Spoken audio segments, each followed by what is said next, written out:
right, I'm ready. Hey, Clive. Hey, how are you? Man, 9/11 again. Oh man, that was a traumatic day for me that year. Wow. You said you worked there. Yeah, I used to work at the World Financial Center. Oh yeah, I used to work at the World Financial Center down by in Manhattan there. Yeah. So it was the building just between the two structures that was struck. Wow.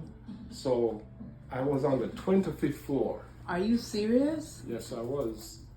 And ironically, the day before, which was a Monday, Wow. I worked late in the night. I think I left about 8 o'clock.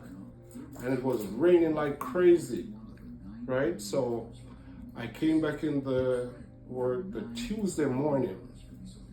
And I clocked in and was at my post. And then we start hearing the announcement over the PA system that everything was okay, blah, blah, blah. It was just something happened over World Trade Center and we're good. Wow. So I saw a lot of people going back and forth around the conference room and then not coming back. Wow. So I'm like, no, something is not right, man. Something is not right. So I went around the conference room and, you know, the window is there. I can see over the World Trade Center. So whilst they're looking, I saw a big gap, gaping hole in one of the structure. And I'm like, holy shucks. Don't tell me a plane flying that. And I'm like, the day's clear. How a pilot missed that? You know, so we were there. And then I saw the other plane flew into the other building, and I'm like, holy shit, this is not, I can't say that. And I'm like, this is not normal. This is not like an accident with the first plane. I thought it was an accident. Then I saw the second plane, and that's when I knew that was not normal. Wow. So a couple of my friends that would work at the place were like, listen man, we're out of here, because they were like Jamaican too, and they're like, we're out of here. But the mistake I made was that I took the elevator. The elevator was working, and we went into the elevator. We should have taken a step, but God was good. The elevator went down to the first floor when we got out. So we got out of the building, but before we got out of the building, the supervisor was like, anybody leave and go outside, do not come back in the building. And I'm like, what's wrong with this guy? Because when I looked through the window and looked down, there was thousands of people down there, all seeing what was going on before we went down. Wow. Right? So me and this other guy, I was living in Brooklyn at the time. So we went down, and I'm like, man, I'm going home, man. Gonna jump on this train and go down. So walking down to the train station, the cops was like, nah, you have to go that way. And I'm like, I don't know my way to go that way. You sending me? And he's like, no trains are running, man. And I'm like, oh my God, how am I gonna get home? Wow. And I'm So telling you you, saw everything. yeah. And we stand up there, both me and him, and I see people jumping on the building. And I'm like, oh my God, this is crazy. This is crazy. How did that make you feel, though? How did it make you feel? I was terrified because I had just came from Jamaica. I came from Jamaica in 2000. Wow. And that happened 2001. So I was like, Brand new in that place. and I'm like, yeah, I was like, this is not, I'm not used to nothing like that. It's like I'm watching a movie. Wow. Because I'm telling you, I'm looking up and I see people falling out the building. I think they were jumping out because the fire was, they were like up here and the fire was down below them and there's no way for them to go. So it's like they climb out through the window, but when they go through the window, there is nothing for them to hold on to. Wow. So it's like they were there for a time and then they just decide to let go and you see them falling and you hear when they drop on the ground and I'm like, oh my God. like, listen, I have to get out of here, man. Wow. This thing is too devastating for me. I can't watch this anymore. Wow. So looking back like 23 years ago to today, how does it make you feel when you hear, like today, you know, it's 9/11?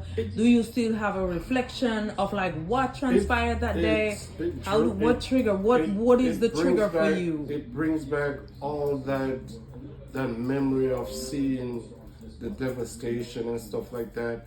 And then the thing about it was that after I saw the people falling out the window and stuff like that, and we decided to go, there was no bus. All the bus that was, you were seeing people hanging out.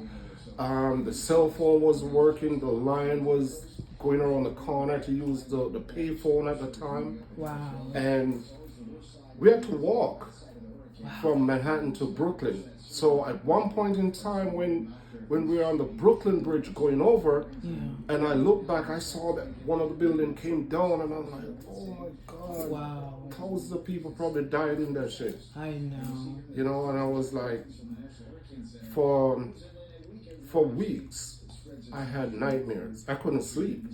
Because whenever I start sleeping, I just seen the whole thing coming back in my mind, and I was like, oh my God, I don't know how I'm going to deal with this. Yeah, so how did you went and get like Therapy? No, because grief counseling, something. Remember I told you I just came from Jamaica, and you know, I know. used to, you know, not that sort Tough of it out. magnitude of whatever. You understand what I'm saying? We've seen it. Yeah, we've seen a lot of horrendous things happen. So devastating to triggering. see that amount of people, knowing that amount of people, you know, died and stuff like Wow. that. You know, and I'm telling you, it was devastating for me. Wow. And for weeks, I was not well.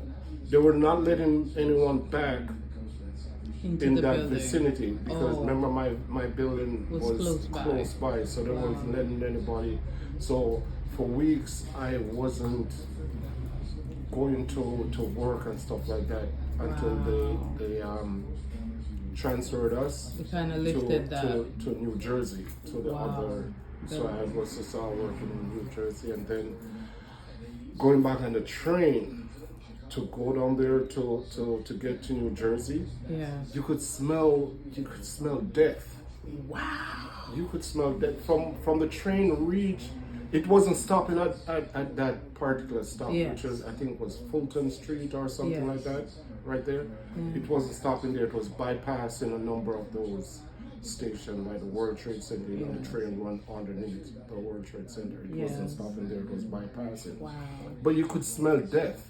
Man, you could smell it. I heard that. It was just terrible. I heard that. Yeah, I'm telling you, it was just terrible. And I had was to do that, you know, constantly, and then just the whole scenario of what had just happened previously. It was crazy. So whenever it comes to 9/11, like now, I don't really watch whatever, because it brings back so much memory, terrible memory that I just want to let the day go. Yes, I understand, but as somebody who have done a lot of mentoring, a lot of coaching, I would still recommend that you know, go and sit with a therapist, find a Christian counselor, find someone to kind of vent, to kind of talk about it, to say that this happened and I didn't really win, because it still brings on trigger whenever you hear about it. And then when I tell people of what they were like, you were down there, and I was there. Wow. And the thing about it, I spoke before the towers went down. You know, I spoke to my wife. I called my mother, but at that time my mother was alive and she was in Jamaica. And I was like, man, craziness happening in New York. The terrorists brought the building down.